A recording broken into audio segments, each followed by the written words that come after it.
RRB under graduate level की परीक्षा दे रहे सभी छोटे भाई बहनों को मेरा प्यार भरा नमस्कार। साथियों, आपकी प्रिपरेशन को मजबूत बनाने और आने वाले एग्जाम के पैटर्न की जानकारी देने के लिए हमने यह जो सेशन स्टार्ट किया है उसके 14वें दिन मैं आप सबका स्वागत करता हूं। आइए देखते हैं पिछले दिन जो पेपर हुआ था वो किस तरीके का था। ठीक है, पहला सवाल आपका है नाव और धारा का। एक नाव 15 किलोमीटर धारा की विपरीत दिशा और 21 किलोमीटर धारा की दिशा में जाने में 90 मिनट का समय लेती है। ठीक है, धारा की गति 4 किलोमीटर प्रति घंटा हो तो स्थिर जल में नाव की गति। ये बोट एंड स्ट्रीम का सबसे टफेस्ट सवाल माना जाता है। ठीक है, लेकिन इसको लगाने का तरीका उतना ही आसान है। आइए देखते हैं कैसे। देखिए, सवाल में आपको बोल रहा है कि जो x प्लस वाई है, x प्लस वाई ये है 15 और विपरीत दिशा मतलब x माइनस वाई है, ये कितनी है 21 और समय लग रहा है 3/2। तो अगर मैं इसमें 2 का गुणा कर दूं तो ये 30 हो जाएगा, ये 42 हो जाएगा और ये 2 कैंसिल हो जाएगा, बचेगा कितना 3। ठीक है, अब आप इसको कुछ मत करो, इसको 1 बनाने की कोशिश करो। तो अगर मैं इसको 1 बनाऊंगा तो ये कितना आ जाएगा 10 और ये कितना आ जाएगा। ठीक है, अब अगर मैं x की बात करूं मतलब नाव की चाल की बात करूं तो कितनी हो जाएगी वो 10 धन 14 बराबर कितनी हो जाएगी 24। और अगर मैं धारा की चाल की बात करूं तो वो हो जाएगी 14 माइनस 10 मतलब कितनी। लग गया सवाल। ठीक है, अब अगर यह मान लीजिए कट के 2 आ रहा होता, मान लीजिए इधर संख्या नहीं कट रही थी तो मैं बटे 2 कर देता, 3 आ रहा होता तो मैं बटे 3 कर देता। करना केवल आपको उतना ही है। ठीक है ना, यहां भी देखिए 5 1 6 है, 2 1 3 है, 36 आ जाता। ठीक है ना, तो इसको आप 1 में बदल लीजिए, आपका उत्तर आपके सामने है। देखिए 4 किलोमीटर प्रति घंटा धारा की चाल दी गई है, नाव की चाल मेरी कितनी हो जाएगी 24 और यही आपके सवाल का जवाब है। ठीक है, बात करते हैं अगले क्वेश्चन की। सवाल हमसे क्या कह रहा है, 0.55 सेंटीमीटर त्रिज्या वाले तार की लंबाई ज्ञात कीजिए जो 40 सेंटीमीटर ऊंचाई और 7 सेंटीमीटर त्रिज्या वाले बेलन के पृष्ठ को पूर्णतया ढक सके। पृष्ठ को, पृष्ठ मतलब बात किसकी हो रही है, संपूर्ण पृष्ठ। एक बात, दूसरी बात, जो तार जो होती है तार उसकी त्रिज्या अगर 0.55 है तो उसको जब हम खोलेंगे तो वो 1.1 हो जाएगी, तभी तो वो उसको ढकेगी, तभी तो वो उसको ढकेगी। मतलब मैं ये कहना चाह रहा हूं कि जो तार का जो पृष्ठ हो जाएगा, तार का जो पृष्ठ होगा वो कितना हो जाएगा भाई 0.55 गुणे 2 मतलब कितना हो जाएगा 1.1। ठीक है, अब देखिए बेलन का, अब आपको क्या पूछ रहा है, लंबाई पूछ रहा है। तो ठीक है, दोनों का जो पृष्ठ क्षेत्रफल है वो बराबर होना चाहिए। अब आप देखिए जो बेलन का संपूर्ण पृष्ठ होगा, बेलन का संपूर्ण पृष्ठ कितना होगा भाई, बेलन का संपूर्ण पृष्ठ होता है 2πr(h). ठीक है, कितना कितना दिया हुआ है 40 सेंटीमीटर ऊंचाई 7 सेंटीमीटर त्रिज्या। ठीक है, तो 2 गुणे 22/7 गुणे 40 गुणे 7, 7 से 7 क्या हो जाएगा कैंसिल, 40 दूनी 80 या 4 दूनी 8, 8 दूनी 16, 8 दूनी 16 और 1 17, ये कितना आ रहा है 1760। कितना आ रहा है 1760। ठीक है, अब इसको मुझे पूरा ढकना है किससे, इस तार की लंबाई से, इस तार की लंबाई से। कुछ मत करिए, 1.1 का भाग दे दीजिए। ठीक है, ये दशमलव हटेगा, ये 0 आ जाएगा। तो 11 1 कम 11, 11 छक्के 66, 1600। 1600 क्या, ये सब काहे में दिया हुआ है सेंटीमीटर में, तो 1600 सेंटीमीटर हो जाएगा ये। अब आप देखिए उत्तर काहे में दिया गया है, मीटर में, 2 जीरो में हटा देता हूं तो मेरा उत्तर कितना हो जाएगा 1600 सेंटीमीटर या 16 मीटर दिया गया है ऑप्शन नंबर 1 में।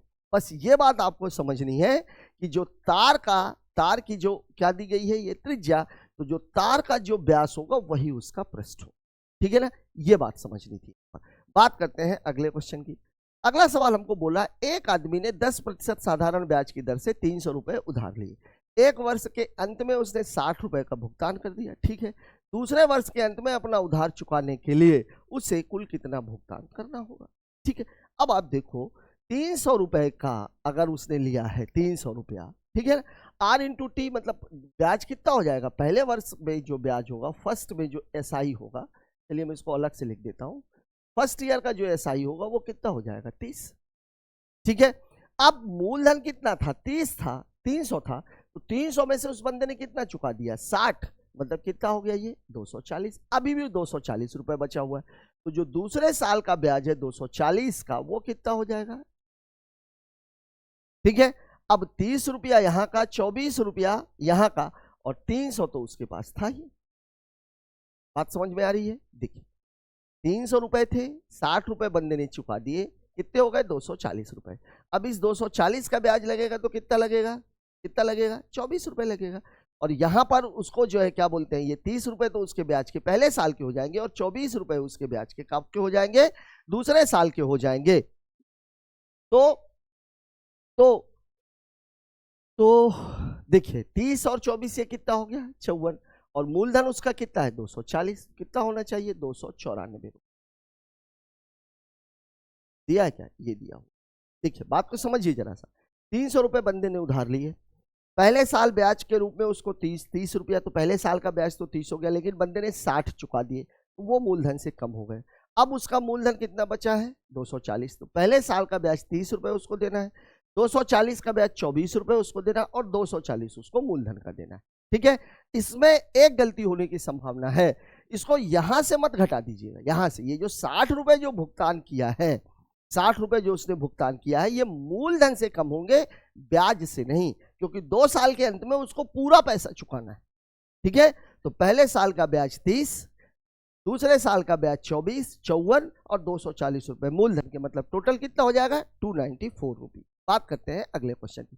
दो नल ए और बी मिलकर बर्तन को 20 मिनट में भर सकते हैं। नल ए 30 मिनट में भर सकता है। ठीक है, बहुत बेसिक सा सवाल है। ठीक है, ए और बी मिलकर के कितने मिनट में भर रहे हैं? 20 में। और ए कितने में भर रहा है? 30 में।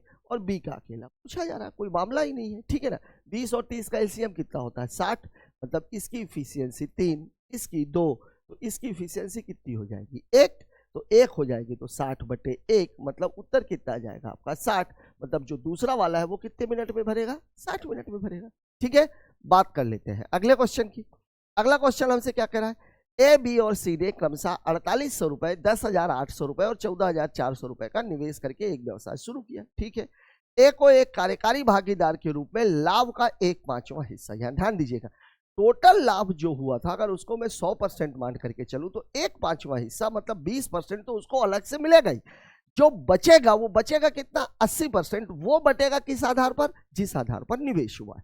ठीक है ना, प्राप्त होता है शेष लाभ का हिस्सा उसके निवेश के अनुपात में विभाजित होता है। ए को 10,660 रुपए प्राप्त होते हैं, कुल लाभ जाती है। देखिए अब पहले तो मैं इसको निकाल लेता हूं। देखिए ये पहला वाला ए ने कितना लगाया है? 4800।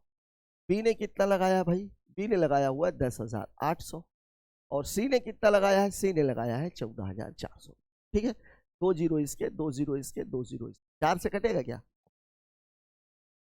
4 से कटेगा, 8 4 12, 8 1 9, 4 4 8 1 9, 3 से भी कटेगा, 12 से कट जाएगा, 12 से काट लेते हैं, 12 चौक 48, 12 नहीं है 108, 12 बढ़ा, अब तो ये कटेगा नहीं। ठीक है, तो ये पूरा मामला कितना है? ये पूरा मामला है 25। ठीक है,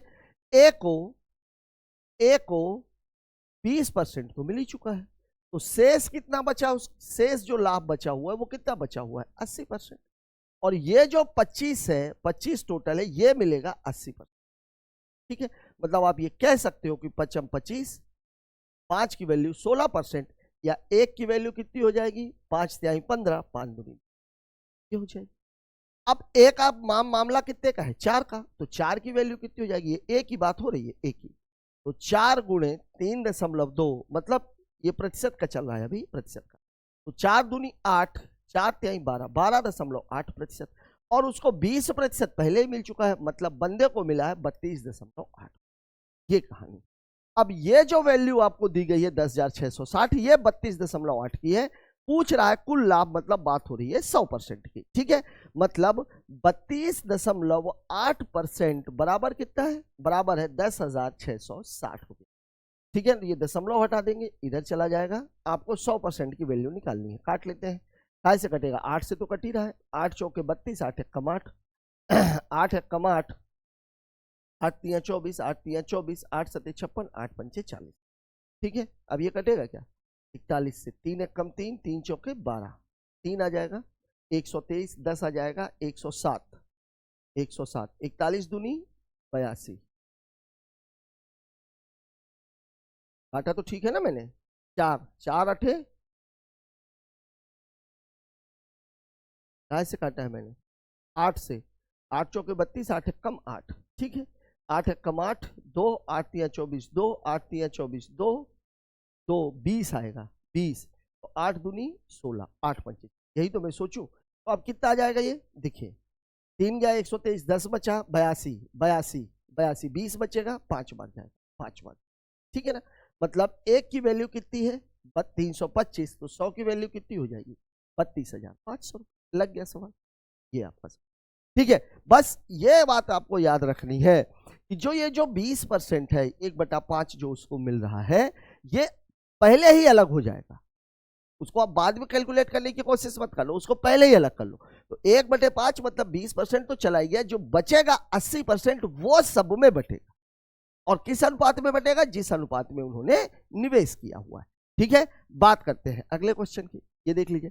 132 किलोमीटर प्रति घंटे की चाल को बनाए रखने के लिए कार के एक पहिए को प्रति मिनट कितने परिक्रमण करने होंगे यदि कार के पहिए की त्रिज्या 14 सेंटीमीटर। देखिए, कोई भी जो पहिया होता है वो एक चक्कर में उतनी ही दूरी तय करता है जितनी उसकी परिधि होती है, ये बात आपको याद रखनी है, ठीक है, परिधि के बराबर।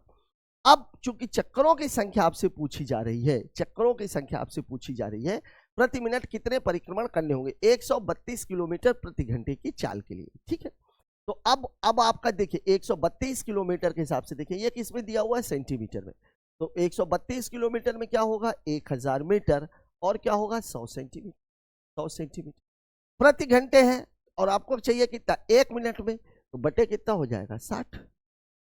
यही तो कहानी, 1 मिनट में, 1 मिनट में ये इतना ही तो चलेगा, ठीक है। काट के देखें क्या, 0 से 0 कैंसिल हो गया, 6 दूनी 12, 6 दूनी 12, मतलब 22, और ये 4 0, 4 0, ठीक है। एक चक्कर में चली दूरी कितनी हो जाएगी, एक चक्कर में चली गई दूरी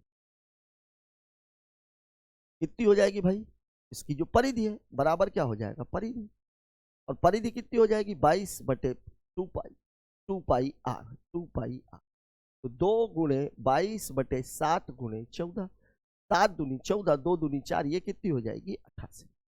ये कहानी है आपकी। अब ये उसको चलना इतना है और एक चक्कर में वो चल इतनी रहा, ठीक है। तो अब चक्करों की संख्या कितनी हो जाएगी, चक्करों की संख्या डायरेक्ट भी कैलकुलेशन किया जा सकता था यहां और यहां पे, ठीक है। अलग से मैंने इसलिए कर दिया कि आपकी समझ में ज्यादा अच्छे से आ जाए। कितना है 4 0 और बटे कितना है 88, 22 एकम 22, 22 चौक 88, 4 से काटेंगे तो ये आ जाएगा 25, और 25 के बाद 2 0 बच गए, उत्तर कितना आ जाएगा 2500 दिया गया है ऑप्शन नंबर 1 में, ठीक है। सवाल में कुछ है नहीं, बस थोड़ा सा समझने की जरूरत है। यहां पर सवाल थोड़ा सा कठिन इसलिए हो गया, मतलब कैलकुलेशन ज्यादा इसलिए हो गया क्योंकि यहां मामला सेंटीमीटर का था और यहां मामला किलोमीटर का था, और निकालना था मिनट में, मिनट में। ध्यान रखिएगा, इसको मीटर पर सेकंड में भी मैं कैलकुलेट कर सकता था, लेकिन अगर सेकंड में कैलकुलेट करते तो फिर 60 का गुणा करना पड़ता, क्योंकि यहाँ पे तो आपसे प्रति मिनट पूछा गया है। बात करते हैं अगले क्वेश्चन की। देखिए, दो वृत्तों के केंद्र के बीच की दूरी 60 सेंटीमीटर है और उनकी त्रिज्या क्रमशः 35 सेंटीमीटर और 24 सेंटीमीटर। 35 और 24 कितना हो गया 59। वृत्त की उभय स्पर्शी रेखा की लंबाई, ये सवाल आ भी चुका। देखिए, एक वृत्त ये है तो इसकी जो त्रिज्या है ये 35, एक वृत्त और, चूंकि ये 35 और 24 59 है, मतलब ये दोनों एक दूसरे के अंदर तो नहीं है, और इसकी जो त्रिज्या है ये कितनी है 24 है, मतलब ये वाला जो हिस्सा है ये 1 सेंटीमीटर का है, तभी तो ये मामला है, ठीक है। तो फॉर्मूला तो इसका आप लोगों को पता ही है, क्या होता है D square minus R1 minus R2 का होल स्क्वायर, ठीक है। डी स्क्वायर मतलब कितना हो जाएगा ये 60 का स्क्वायर, R1 माइनस R2 35 में से 24 घटेगा कितना आ जाएगा 11 का स्क्वायर, 11 का स्क्वायर। अब देखिए कितना हो गया ये 3600 और माइनस 121, घटा दीजिए, 10 में से 1 चला गया 9, रूट में ही आएगा क्या, 10 में से 1 चला गया 9, 71,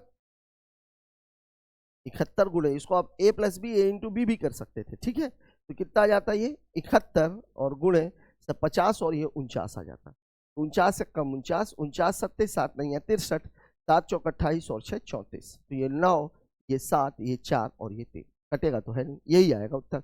घटाओगे भी तो यही आएगा, 10 में से 1 गया 8, 9 में से 2 चला गया 7, 5 में से 1 चला गया 4 और 3, ये उत्तर है, ये दिया गया ऑप्शन नंबर 1 में, ठीक है। तो ये बात आपको याद रखनी है कि उभय स्पर्शी रेखा की जो लंबाई है स्पर्श रेखा, वास्तव में वो बात इसकी कर रहा है, इस वाले रेखा, ये वाली रेखा, अगर ये वृत्त है इस वाले रेखा की लंबाई की बात हो रही है, तो इस वाले रेखा की लंबाई का जो सूत्र है, एक होता है अनुस्पर्शी और एक होती है अनुप्रस्थ। ठीक है, वह सबसे छोटी संख्या जिसे 6, 7, 8, 9 और 12 से विभाजित करने पर प्रत्येक बार शेषफल 2 है, शेषफल सभी में समान है।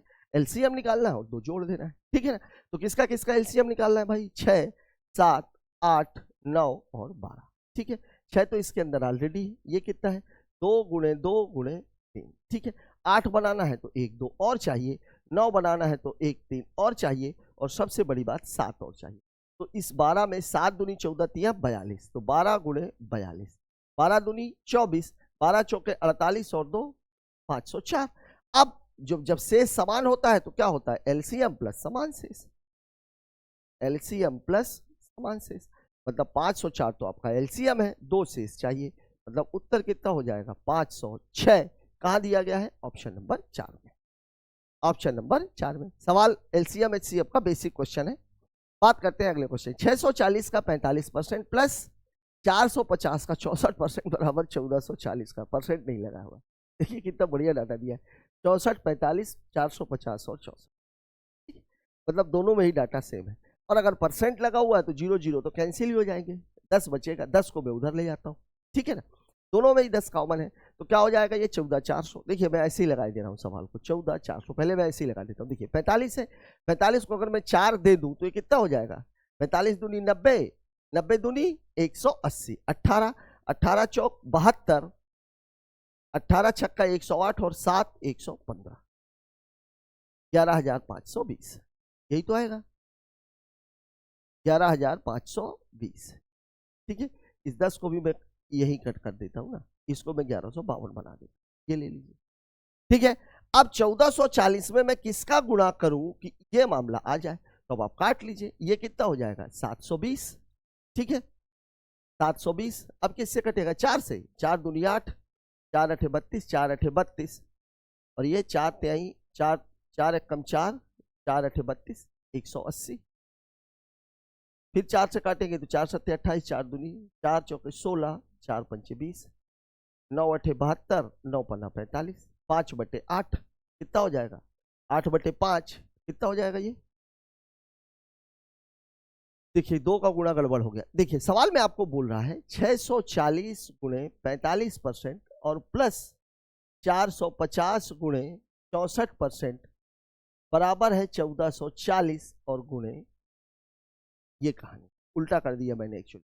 देखिए अब आप खुद एक सोचो, परसेंट का मतलब अगर मैं इस परसेंट को हटा दूं तो इस पूरे में बटे 100 लग जाएगा। मैं आपको ये कह रहा हूं कि ये 0 और ये 0, ये 0 से तो कैंसिल हो जाएगा।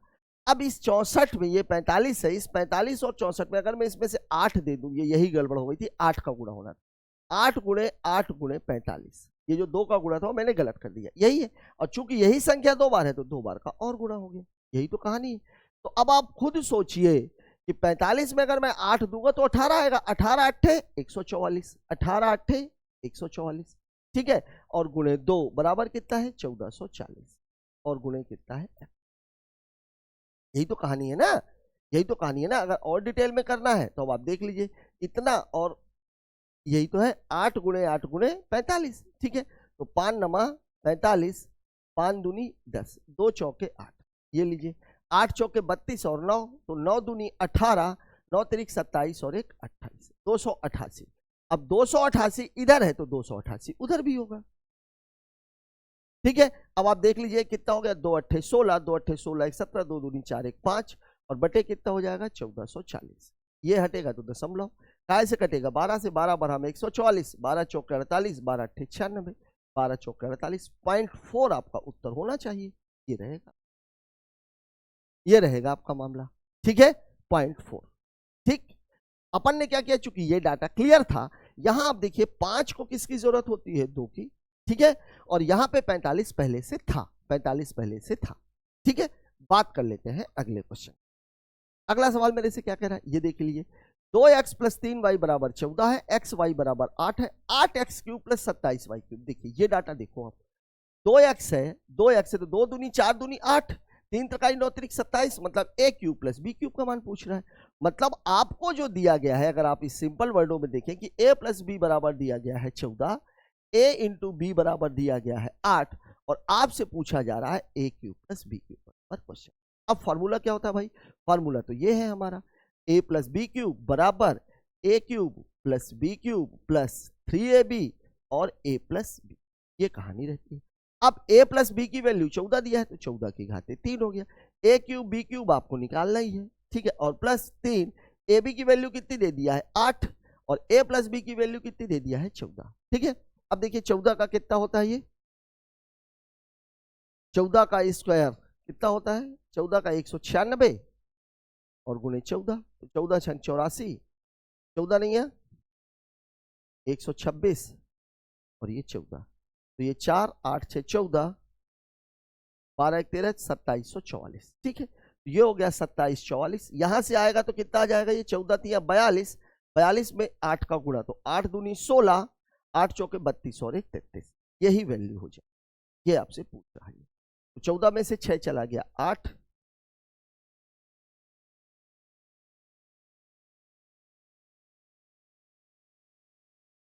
ए बी की वैल्यू तो 8 है, ठीक है। ओ हो, एक चीज तो मैं भूल ही गया, 6 और गुणा होगा ना, 6 और गुणा होगा, 2x प्लस 3y था। चलिए मैं इसको ऐसे कर देता हूँ, 2x प्लस 3y की घाते 3 बराबर a की वैल्यू है 2x की घाते 3, b की वैल्यू है 3y की घाते 3 और प्लस 3 गुणे 2x गुणे 3y और 2x ये x है प्लस 3y, ये कहानी है आपकी। अब ये तो यही है जो आपसे पूछा जा रहा, 8x cube 2x plus 3y का मतलब कितना है 14, 14 की घाते 3 हो गया, 2x की घाते 3 ये है 8x क्यूब और प्लस 27y क्यूब, ठीक है। देखिए x और y की जो वैल्यू है x इंटू वाई बराबर 14, 8 दिया हुआ, 3 भी बचेगा 2 भी बचेगा 3 बचेगा, 3 दूनी 6 6 3 18 प्लस 18 गुणे एक्स वाई का मान कितना है 8 और गुणे 2x प्लस 3y का मान कितना है 14, ये है आपकी पूरी कहानी। मतलब अच्छा खासा कैलकुलेशन है। इसकी वैल्यू आपसे पूछ रहा है, इसकी वैल्यू अभी आपने निकाली 2744 माइनस इसकी करेंगे तो 18 8 144 और 144 गुणे 14 तो 14 चौके 56, 14 चौके 56 और 5 61, 14 कम 14 और 6 20 माइनस 2000, ठीक है। देखिए 14 में से 6 चला गया 8, ये उत्तर होना चाहिए। अच्छा 2 है 8, 14 में से 6, 3 में से 1 चला गया 2, अब तो क्लियर हो गया कि ये 728 ही होगा,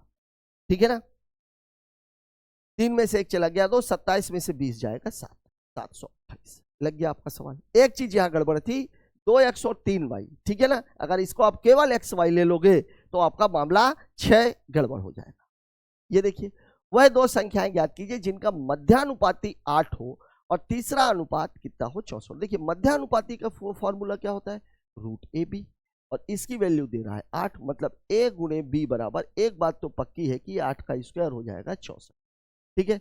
4 8 32, 16 8 128, 8 8 64, ये दोनों तो गलत है, 16 चौके 64 ये हो सकता है। अब इसका तीसरा अनुपात 64 अगर बोल रहा है तो फॉर्मूला होता क्या है, फॉर्मूला क्या होता है तीसरा अनुपात का, थर्ड रेशियो का फॉर्मूला होता है बी स्क्वायर अपॉन ए। मतलब अगर आप 8 गुणे 8 बटे 8 करोगे तो 8 ही आएगा, लेकिन अगर आप 16 गुणे 16 बटे 4 कर दोगे तो 4 चौके 16, 16 चौके 64, वही आपका उत्तर है। मतलब मेरा आंसर हो जाएगा ऑप्शन नंबर 4, ठीक है। अब अगर इसको लगाना है, लगाने के लिए तो फिर आपको बहुत सारा इसमें करना पड़ेगा, क्योंकि 64 का मामला ऐसा होता है 1 और 64 हो, फिर 2 और 32 हो, फिर 4 और 16 हो, ठीक है। 32 का स्क्वायर बटे 2 करेंगे नहीं आएगा, 16 का स्क्वायर बटे 4 करोगे 64 आ जाएगा, ठीक है। बात कर लेते हैं अगले क्वेश्चन की। अगला सवाल मेरे से क्या करा है, 6428 83 9 से विभाज्य, 9 से कौन सी संख्या विभाज्य होती है, जिसका सम 9 से विभाजित हो जाए। अब इसका सम है कितना, पहले मैं ये देख लेता हूं, 6 4 10 2 12 8 20, 20 8 28 और 3 31, 31 है, 31 है। अब a की वैल्यू देखिए 6 जोड़ेंगे तो कितना आएगा, ये 37 आएगा, ये तो 9 से कटेगा नहीं। 5 जोड़ेंगे 36 आएगा, ये कट जाएगा। 31 7 38 ये नहीं कटेगा, 31 3 34 ये भी नहीं कटेगा। मतलब a की वैल्यू कितनी हो जाएगी 5, क्योंकि 9 का नियम क्या कहता है, अंकों का योग 9 से विभाजित होना चाहिए, ठीक है। बात करते हैं अगले क्वेश्चन। एक बल्लेबाज अपनी छठी पारी में 80 रन बनाता है, 6 पारी में औसत 5 बढ़ जाता है, मतलब 6 पंचे 30, तो पहले औसत रहा होगा 50, 6 पारियों के बाद उसका औसत 55 हो जाएगा, 55 हो जाएगा। भाई सीधी सी बात, ये औसत कितने रन बढ़ रहा है? 5 रन। 5 ही तो बढ़ रहा है, 5 ही। देखिए अगर छठी पारी में मतलब 5 पारियों में सपोज उसका औसत कितना था? x, मतलब टोटल कितना हो गया? 5x। और 6 पारियों के बाद उसका औसत हो गया x + 5, मतलब ये कितना हो गया? 6x + 3। और ये टोटल जो डिफरेंस है ये 80 का है। अब आप देखिए इसको हटाएंगे तो 6x - 5x, x आ जाएगा, तो x बराबर कितना हो जाएगा? 80 - 30 बराबर कितना? 50। आपसे ये वाली वैल्यू पूछी जा रही है तो कितनी हो जाएगी? ये 50 + 5 मतलब कितना हो जाएगा? 55। मैंने डायरेक्ट कैसे निकाला? देखिए 5 बढ़ा छठी पारी में, तो 6 पारियों में उसने 5 बढ़ा दिया, तो 6 पंचे 30, 30 रन बढ़ गए। 30 रन बढ़ गए, 80 थे, 80 में से 30 घट गए तो बचे कितने? 50। मतलब क्या हुआ? पहले उसका जो औसत था, जो ये 5 रन बढ़े हैं, पहले उसका औसत 50 था, 5 और बढ़ गए, मतलब अब उसका औसत 55 हो गया। जहां तक हो सके इस सवाल को बगैर कलम चलाए हल करना चाहिए। एक वस्तु को 2700 रुपए में बेचने पर हानि लाभ के समान है यदि इसे 10%। देखिए यहाँ पे अगर सीपी है, ठीक है, ये 2700 है, यहाँ पे इसको क्या हो रही है? लॉस हो रहा है, और यहाँ पे उसको क्या हो रहा है? प्रॉफिट हो रहा है, और ये कितना हो रहा है? 10%। ये कितना हो रहा है? 10%। ठीक है, कुल मिलाकर के ये हो गया कि अगर इसको 10% का लाभ हो रहा है, ये सीपी 2700 रुपए में बेचने पर हानि हो रही है, नहीं ये सीपी यहाँ बीच में है, ये बीच में 2700 रुपए में बेचने पर उसको हानि हो रही है। तो अगर यहाँ 10% का लाभ हो रहा है तो यहाँ पे 10% की हानि हो रही होगी, और 10% की हानि हो रही है मतलब इसकी वैल्यू कितनी है? 90% के बराबर। मतलब एक की वैल्यू कितनी हो जाएगी? 300 के बराबर। तो 100 की वैल्यू कितनी हो जाएगी? ओ सॉरी 30 के बराबर। तो 100 की वैल्यू 2 जीरो यहाँ बढ़ा रहे हो, 2 जीरो यहाँ बढ़ा दो, मतलब मेरा उत्तर कितना हो जाएगा? 3000 रुपया। 3000 रुपया, ये हो जाएगा सवाल का जवाब। ठीक है, क्यों हो जाएगा? बस सीधी सी बात है, लाभ अगर 10 है तो हानि भी 10 है, और हानि 10 है मतलब मामला 90% का। 90% की वैल्यू उसने 2700 दे रखी है, तो सीधी सी बात है इसको काटेंगे तो ये 30 आ जाएगा, मतलब 1% की वैल्यू अगर 30 है, 2 जीरो जब यहां बढ़ाएंगे तो 2 जीरो यहां भी बढ़ा देंगे, मतलब उत्तर कितना हो जाएगा? 3000 रुपया। ठीक है, बात करते हैं अगले क्वेश्चन। ये देखिए आ गया वो सवाल जिसका मुझे था इंतजार। देखिए यहां पर ये एक समांतर ऐसा मामला है, ये है ए बी सी डी और ई। शर्त होती है कि बी सी समांतर होगा डी। अगर ऐसी कंडीशन आती है तो त्रिभुज ए बी सी समरूप होगा त्रिभुज ए डी ई। ये कंडीशन है, इसको आप अच्छे से थोड़ा सा समझ लीजिए क्योंकि हर पेपर में यहां से सवाल पूछा जा रहा है। अब आप देखिए यहाँ पे बराबर क्या क्या होता है। छोटे त्रिभुज की जो भुजा है ए डी, और बड़े त्रिभुज की भुजा कौन सी है? A B. तो ए डी बटे क्या हो जाएगा? ए बी बराबर छोटे त्रिभुज की भुजा ए ई, बड़े त्रिभुज की भुजा ए सी, तो ए ई बराबर क्या हो जाएगा? ए सी। ठीक है, छोटे त्रिभुज की भुजा डी डी ई, और बड़े त्रिभुज की भुजा बी सी। एक तो कहानी ये बनती है, दूसरी कहानी यहां पे क्या बनती है? देखिए A D upon D E बराबर क्या हो जाएगा? A B upon B C. ठीक है, सही। ए ई अपॉन ई डी, ए ई बटे ई डी बराबर क्या हो जाएगा? बराबर क्या हो जाएगा? ए सी बटे बी सी। ए सी बटे, इतनी सारी संभावनाएं यहां पर बनती है। अब यहां पर देख लीजिए सवाल में दिया क्या क्या है। सवाल में आपको बोला ये दोनों त्रिभुज तो समांतर हो गए, ये वाला त्रिभुज और ये वाला त्रिभुज तो समांतर है। ठीक है, अब सीधी सी बात यह है कि जो रेशियो इसका है 4 और 3 7, ठीक है, इसका रेशियो कितना दिया हुआ है? अच्छा देखिए ये 3 और 6, यहाँ पे देखिए अगर ये 7 है, 7 है तो फिर मेरे को ये दोनों भुजाएं मिलनी चाहिए थी, लेकिन यही तो भुजा पूछ रहा है वो, यही वाली भुजा ना पूछ रहा है। कौन सा पूछ रहा है? अच्छा तीनों का दिया हुआ, पूछ क्या क्या रहा है इसमें? एडी बराबर 3 है, पूछा क्या है? बीसी की लंबाई, बीसी की लंबाई। अब आप देखिए इसको, ये वाले को देखो जरा सा, ये वाले को देखो जरा सा, ये वाली छोटे वाले की भुजा 3 है तो बड़े वाले की भुजा 7 है, मतलब ये कितना है? मतलब मैं ये कह रहा हूं कि ए डी बटे ए बी बराबर क्या होता है? छोटे वाले की भुजा डी ई है और बड़े वाले की भुजा बी सी। तो ये कितनी है? 3, और ये कितनी है? 7। ये कितनी है? 6। तो 3 दूनी 6, तो ये 7 दूनी 14 सेंटीमीटर आ जाएगी। कितना हो जाएगा इसका? 14। ये दिया हुआ है। ठीक है, जो रेशियो इसका रहेगा 3 दूनी 6 डबल हो रही है, तो ये 7 है तो 7 दूनी 14। इस सवाल को लगाने की जरूरत नहीं, केवल आप देख के बता सकते हो। जब कभी भी ऐसा मामला हो और अगर आपको बोल दे कि डी समांतर बीसी है, इसका मतलब यह है कि ये दोनों त्रिभुज समरूप है। और समरूप में मैं बार बार ये बात बता रहा हूं कि भुजा का जो अनुपात है वो समान होता है। ठीक है, अभी तक जो सवाल है वो फिगर दे करके नहीं आता था, सीधा सीधा बोल देता था, तो हम डायरेक्ट निकाल लेते थे। यहां पर मैंने पूरा आपको इसलिए लिख दिया है कि आप लोग इसे अच्छे तरीके से देख लें। एक व्यक्ति ने 2 बैग प्रत्येक को 3,910 रुपए पे बेचा विक्रय मूल्य समान है। एक पर 15 का लाभ, दूसरे पर 15 की हानि, कुल लाभ या हानि प्रतिशत हानि होगी और 2.25 की होगी। क्यों? अगर विक्रय मूल्य समान हो, ध्यान रखिएगा, विक्रय मूल्य अगर समान है, ठीक है, और अगर x% लाभ पर और x% ही हानि पर बेचा जाए तो हमेशा क्या होती है? हानि होती है। और हानि कितनी होती है? x²/100%। अब कितना दिया हुआ था? 15, तो 15 का स्क्वायर मतलब कितना होता है? 225, और 225/100 जब आप करोगे तो कितना आएगा? 2.25%। और लाभ नहीं होगा, हानि होगी। ठीक है, बात करते हैं अगले क्वेश्चन की। दो संख्याओं का योग 59 है, गुणनफल 1150 है, उनके वर्गों का योग ज्ञात कीजिए। पहले तो हम देख लेते हैं 59 और 50 मतलब गुणा करो तो आना चाहिए 5 4 9 24 नहीं आएगा। ठीक है, चलिए योग दिया हुआ है, मतलब मैं अगर बोलूं कि x + y = 59 है और x × y बराबर कितना दिया हुआ है? 1150। फॉर्मूले में रख दीजिए। क्या पूछ रहा है? वर्गों का योग, x² + y² पूछ रहा है, तो x + y का होल स्क्वायर बराबर कितना होता है? x² + y² + 2। यही तो कहानी है। अब आप देखिए x + y कितना है? 59 का स्क्वायर बराबर, ये आपको निकालना ही है, दोनों के वर्गों का योग आपको निकालना ही है, और प्लस उनका गुणनफल। उनका गुणनफल मतलब x y की वैल्यू दी है तो ये 2xy। ठीक है, अब आप देखिए 59 का स्क्वायर क्या होता है? 55 25 9 34 और 9 9 81, ये होता है। यहां माइनस करेंगे तो कितना हो जाएगा? 11 दूनी 22 और 1 2300। यही तो वैल्यू है। तो देखिए 1 और 8 तो सीधे सीधे आ जाएंगे। 34 में से 4 में से 3 गया 1, 3 में से 2 गया 1, 1181 मेरा उत्तर है, दिया गया है ऑप्शन नंबर 4 में। ठीक है, बात करते हैं अगले क्वेश्चन की।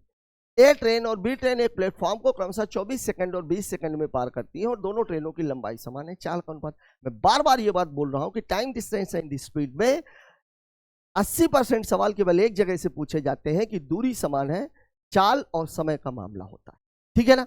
बाकी के 10% सवाल में जहां पर चाल समान कर देता है या तो फिर समय समान कर देता है, बाकी के 10% में अदर क्वेश्चन है। ये बात याद रखिएगा। ठीक है, यहां देखिए चाल का अनुपात आपसे पूछ रहा, प्लेटफॉर्म को 24 सेकंड और 20 सेकंड में पार कर रही है, मतलब समय दिया हुआ, दोनों ट्रेनों की लंबाई समान है। अगर प्लेटफॉर्म को पार कर रही है ट्रेन तो जो दूरी होती है वो ट्रेन और प्लेटफॉर्म की लंबाई के बराबर होती है।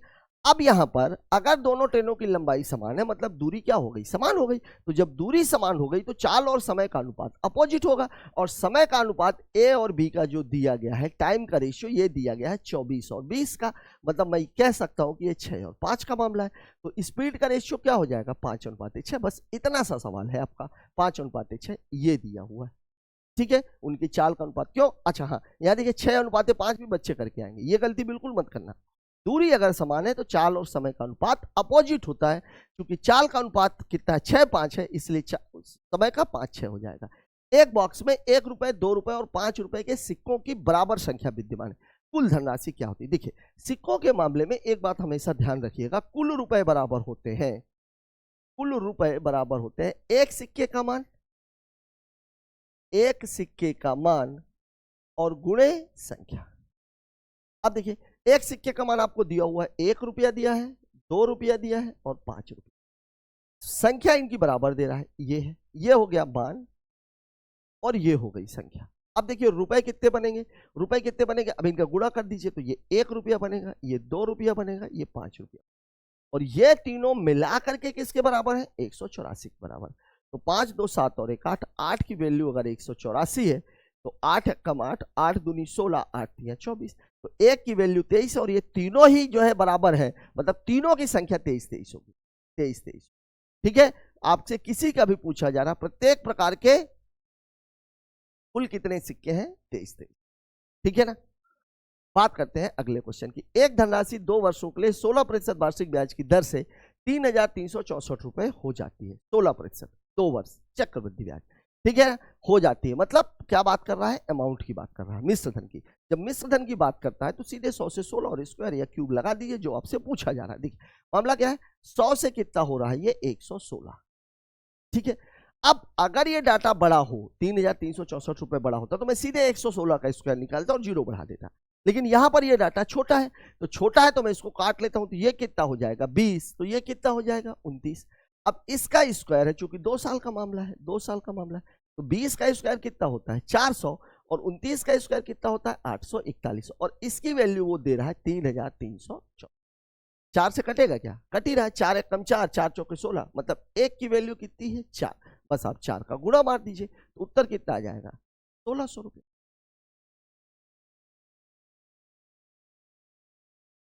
अरे यार मैं क्या कर रहा हूं, 4 से काटा ना, ये 25 का स्क्वायर होगा, मतलब ये पूरा मामला 625 का है, 625 का है। तो 625 में 4 का गुणा कर दिए, 6 चौके 24, 25 चौके 100, उत्तर कितना आ जाएगा 2500 रुपया, ठीक है। यही आपके सवाल का जवाब है, ऑप्शन नंबर 1, ठीक है। बात करते हैं अगले क्वेश्चन की। देखिए, दो शहरों के बीच की दूरी को 52 किलोमीटर प्रति घंटे की गति पर 3 से 1/4 घंटे में तय किया जाता है।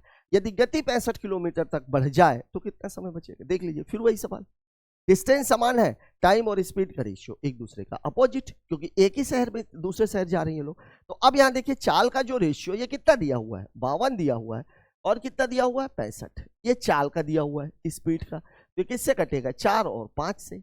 अब आप देखिए, जो टाइम का रेशियो ये हो जाएगा 5 और 4 का, ठीक है। अब आपसे बोला कितना बचेगा समय, तो बच कितना रहा है, मुझे बचता हुआ एक ही दिख रहा है, ठीक है। कितना समय बचेगा, अब 52 वाले का 3 से 1/4 घंटे दिया हुआ, तो 4 तिहाई 12, 12 1 13, 13/4 घंटे में है, मिनट में, तो मैं इसी को मिनट में बदल देता हूं, ठीक है, ठीक है। तो ये कितना हो जाएगा 15। तो 5 की वैल्यू जब 15 गुणे 13 है, तो 1 की वैल्यू कितनी हो जाएगी, 5 से काट दीजिए, 39 मिनट। यही आपके सवाल का जवाब है, ये दिया हुआ है ऑप्शन नंबर 1 में। लग गया क्वेश्चन, ठीक है। तो टाइम, डिस्टेंस एंड स्पीड के सवाल तो आप हंसते हंसते कर सकते हो। दो उम्मीदवारों के बीच एक चुनाव में जीतने वाले उम्मीदवार को वैध मतों में से 70% मत प्राप्त हुए। अगर एक को 70% मिले हैं, इसका मतलब यह है कि दूसरे को 30% मिले हैं, किसके, वैध मतों के, वैध मतों के, वैध मतों के, और वह 3630 मतों से जीत गया, जीत गया, मतलब दोनों के बीच का जो अंतर है वो 3630 है। अब आप देखिए, जो विनर कैंडिडेट है, विनर कैंडिडेट, उसको कितना मिला है, वैध का 70%, तो जो लूजर कैंडिडेट है उसको कितना मिलेगा, वैध का 30%। तो जो इन दोनों के बीच का जो डिफरेंस है वो कितना है, वैध का 40%। ये मैं समझाने के लिए लिख रहा हूं, ठीक है। अब कुल मतों में से 75% वैध है, तो डाले गए मतों की कुल संख्या, ठीक है, मैं मान लेता हूं कि कुल मत x थे, 75% वैध है, मतलब कितना है 3/4। इन दोनों के बीच का अंतर 40%, 40% का मतलब कितना हुआ 10, 20 दूनी 40, 2/5, 2/5, और बराबर इन दोनों का अंतर आपको दे कितना रहा है 3600। इतना ही सवाल है, ठीक है। टोटल x मत थे, 75% वैध है, मतलब इतने वैध है, और इस वैध में से इन दोनों के बीच का अंतर इतना है, जो वास्तव में कितना है 3630। इतनी कहानी है आपकी। तो 3 दूनी 6, 6 6 हम 36, 0 और ये 5। अब ये 20 का गुणा हो जाएगा, तो x की वैल्यू कितनी हो जाएगी, 20 पंचे 100, 20 छक्का 120 और 1 121, 12100। कहाँ दिया हुआ है, ऑप्शन नंबर 4 में, ठीक है। लग गया सवाल। बात कर रहे हैं अगले क्वेश्चन की। एक व्यक्ति अपने धन का 30% दान में देता है, शेष अपने परिवार को देता है। अगर 30% दान में दे दिया तो शेष कितना बचा, 70%, मतलब परिवार को उसने 70 दिया है, दान उसने 30 का किया है। आपसे पूछ रहा दान में दिए गए धन का कितना प्रतिशत उसके परिवार को प्राप्त होता है, ठीक है। कितना बेसिक सा क्वेश्चन है। देखिए, दान में बंदे ने दिया है 30%, मतलब परिवार को कितना मिला है, परिवार को मिला है 70%। अब आपसे सवाल में ये पूछ रहा है कि ये इसका कितने परसेंट है, तो सीधी सी बात है 70/30 और गुणे कितना 100। यही तो कहानी है आपकी, यही तो कहानी है आपकी, ठीक है। 0 से 0 कैंसिल हो जाएगा, 700/3 आ जाएगा। ये 200 और 100/3 33, 233.33%। ये कहानी भाग देके देख लीजिए। मैं क्या किया हूं, 200 200 मतलब 200 मतलब 200% की बात हो रही है, तो परसेंट 200% का मतलब हुआ, देखिए 300 दूनी 600, ठीक है, 200 त्याई 600, तो 200 तो पूरा ये लगेगा, 100 बचाओ, 100/3 की वैल्यू 33.33 होती है, तो 233.33 हो गई। एक आयताकार खेत की लंबाई और चौड़ाई का अनुपात 3:1 है। एक लड़का मैदान की चारों ओर 4 किलोमीटर प्रति घंटा की गति से 6 मिनट में 2 चक्कर पूरे करता है।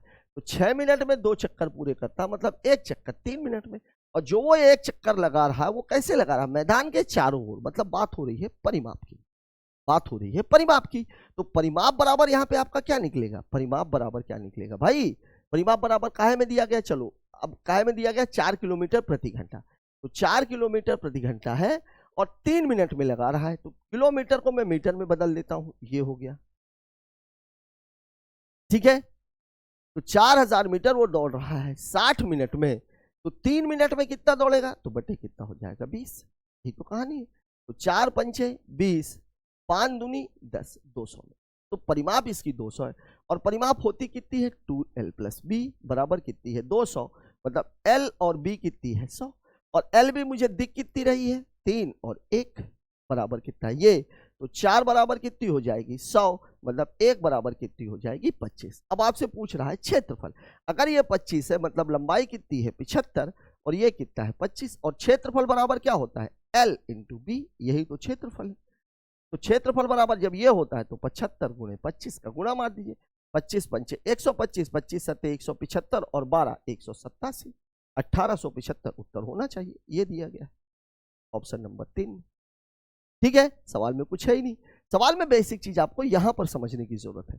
आप एक बात को समझिए कि अगर वो चारों ओर घूम रहा है, मतलब बात हो रही है किसकी, परिमाप की, 2 चक्कर लगा रहा है, तो हम 2 चक्कर क्यों लगाएंगे भाई, हम एक ही चक्कर लगाते हैं। तो जब 3 मिनट में वो 2 चक्कर लगा रहा, मतलब 1 मिनट में वो 3 चक्कर लगाएगा, 1 मिनट में वो 3 चक्कर लगाएगा, और बंदा 1 घंटे में मतलब 60 मिनट में वो कितना चल रहा है 4000, तो 20 मिनट में मतलब तीसरा हिस्सा करना है। ये देखिए आप, ये 4 × 1000 है, तो अब वो 3 मिनट में चल रहा है, तो इसका 20वां हिस्सा करना है, तो 20वां हिस्सा किया तो कितना आ गया 200 मीटर, ये इसकी परिमाप है। तो परिमाप बराबर होता क्या, 2 × l + b, तो काट दिया तो 1 की वैल्यू 25 आ गई, मतलब लंबाई है 75 और चौड़ाई है 25। अब आपसे क्षेत्रफल पूछा, दोनों को गुणा मार दीजिए, सवाल खत्म। बात करते हैं अगले क्वेश्चन की। देखिए tan थीटा बराबर 3/4, मैं बार बार बोल रहा हूं कि ट्रिग्नोमेट्री में एनटीपीसी में केवल और केवल 2 ही जगह से सवाल पूछ रहे, एक वो जहां वैल्यू दे रहा है और एक जहां पे वो आइडेंटिटी की बात कर रहा है। यहां आप देख लीजिए क्या है, tan थीटा बराबर क्या होता है sin थीटा बटे cos थीटा, नहीं लेकिन इससे नहीं लेते, इससे नहीं लेते। देखिए tan थीटा बराबर होता क्या है, tan थीटा बराबर होता है लंब बटे आधा, यही तो होता है, मतलब P/B। तो H बराबर क्या हो जाता है, H बराबर तो आपको दिख रहा है 3 4 है, तो H की वैल्यू हो जाएगी 5। अब साइन थीटा बराबर क्या हो जाएगा, देखिए साइन थीटा बराबर क्या होता है, साइन थीटा बराबर होता है P/H, लंब बटे कर्ण, ठीक है, लंब बटे कर्ण मतलब साइन थीटा की वैल्यू है 3/5। अब आप सवाल में रख दीजिए, तो 1 धन 3/5 और 1 ऋण 3/5, तो 5 3 8, ये हो जाएगा 8/5 और ये हो जाएगा 2/5, 5 से 5 कैंसिल, 2 चौके 8, मतलब मेरा उत्तर कितना हो जाएगा 4। कहां दिया हुआ है, ऑप्शन नंबर 1 में। लग गया क्वेश्चन, ठीक है। बात करते हैं अगले क्वेश्चन की, ये देख लीजिए, उतने समय में P उतने समय में एक कार्य कर सकता है जितने में Q और मिलकर एक साथ काम करते हैं, मतलब दोनों की क्षमता बराबर होगी, तभी तो उतने ही समय में कर रहे हैं, ठीक है। P और Q एक साथ इसे 20 दिनों में, R इसे 30 दिनों में कर सकता है। देखिए सवाल में आप इस बात को समझिए कि P और QR, मैं इनके टाइम की बात नहीं कर रहा हूं, मैं इनके इफिशियंसी की बात कर रहा हूं कि ये एक है तो ये भी एक है। अब देखिए इसी को इसने दूसरे हिस्से में बोल दिया, एक हिस्सा तो आपका ये बन गया PQR का, फिर वो बोल रहा है P और Q इसे 20 दिनों में करते हैं, P और Q कितने दिनों में कर रहे हैं 20 दिनों में, और R कितने दिनों में कर रहा है 30 दिनों में, यही तो सवाल है। तो 20 और 30 का एलसीएम कितना 60, मतलब इसकी क्षमता 3 और इसकी 2, तो यहाँ पे तो मुझे क्षमता दिख रही है 5 और यहाँ क्षमता दिख रही है 2, तो ये तो हो नहीं सकता, तो यहाँ मैं कितने का गुणा मार दूंगा 2 का, और यहाँ मार दूंगा 5 का, मतलब जो वास्तविक इफिशियंसी आएगी वो 5 आएगी, और यहाँ कितनी आएगी, ये 6 आएगी और ये 4 आएगी। तो अब आपका वर्ग भी बदल जाएगा, क्योंकि टाइम है 20 और क्षमता कितनी हो गई है 6, मतलब वर्ग कितना हो जाएगा 20 × 6 बराबर कितना 120। लग गया सवाल। तो अब आपको बोल रहा है यदि वो एक साथ काम करना प्रारंभ करते हैं और 6 दिनों में के लिए काम करते हैं तो शेष कार्य को क्यू कितने दिनों में करेगा? क्यू की वैल्यू निकली है क्या? नहीं निकली। 6 और 5, तो क्यू की वैल्यू कितनी हो जाएगी? क्यू की जो क्षमता आएगी वो कितनी आएगी? 1 आएगी। अब आप देखिए, और 6 दिन एक साथ काम करते हैं, एक साथ की इनकी जो वैल्यू है ये कितनी है? 5 + 5 = 10, और इन्होंने 6 दिन काम किया, मतलब 60 काम तो ये करके चले गए। तो जो शेष काम बचा, शेष काम, टोटल काम 120 था, इसमें से 60 काम हो गया, तो बचा कितना काम? 60 काम। 60 काम।